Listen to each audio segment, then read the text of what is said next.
కాదు, మీకు అసలు ఫుడ్ బిజినెస్ చేయాలని ఎందుకు అనిపించింది? అంటే మా బ్రదర్స్కి అలాగ ఉంది. ఓకే, మా బ్రదర్ పెట్టేవాడు ఢిల్లీలో, అలాగే పెట్టాలని అనిపించింది, సరే చేద్దామని.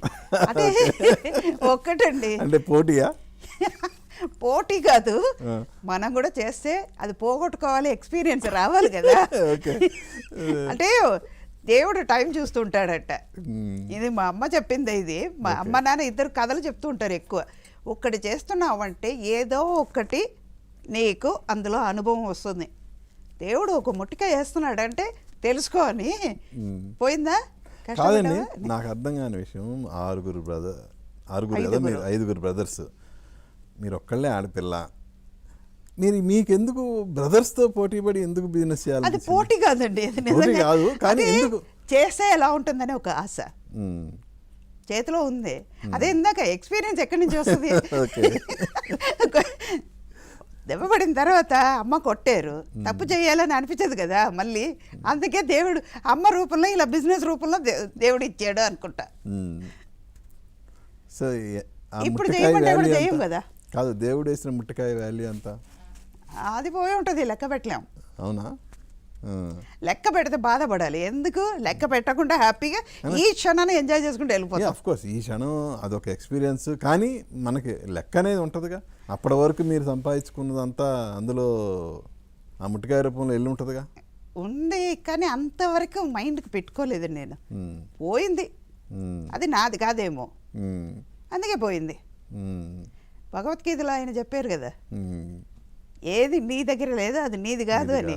అది నాది కాదు, వాళ్ళకి ఇవ్వాలని ఉంది. వాళ్ళ దగ్గర నేను పోయిన జన్మలో నేను తీసుకుని ఉంటాను, ఈ జన్మలో అప్పులు తీర్చాను. అంటే నేను పర్టికులర్గా ఎందుకు స్ట్రెస్ చేసి అడుగుతున్నా అంటే, చిన్నప్పుడే Born with diamond spoon, golden స్పూన్తో పుట్టిన మీరు ఆ తర్వాత నాన్నగారు అనారోగ్యంతో ఎంటైర్ లాస్ అయ్యారు. అది ఒక ఎక్స్పీరియన్స్, అది కళ్ళెదుట ఉంది.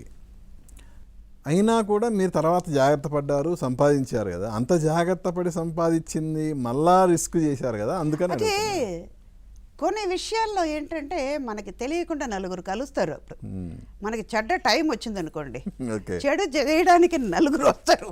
నలుగురు కాదు, ఇప్పుడు 8 మంది తిరుగుతుంటారు. ఇంతకీ ఎవరా నలుగురు? వచ్చేవాళ్ళు వస్తూనే ఉంటారు. మన జాగ్రత్తలో మన ఆలోచించాలి. ఇప్పుడు జరిగింది, దానివల్ల ఎక్స్పీరియన్స్ వల్ల ఇది జరిగింది కదా, ఒక్కసారికి 2 సార్లు ఆలోచించి చెయ్యమ్మా. మనకి మనమే ప్రశ్నలు అడుగుతాం. అలా జరిగింది. సరే, వాళ్ళు చేశారు, ఒక్కసారి చేశారు, 2 సార్లు చేశారు.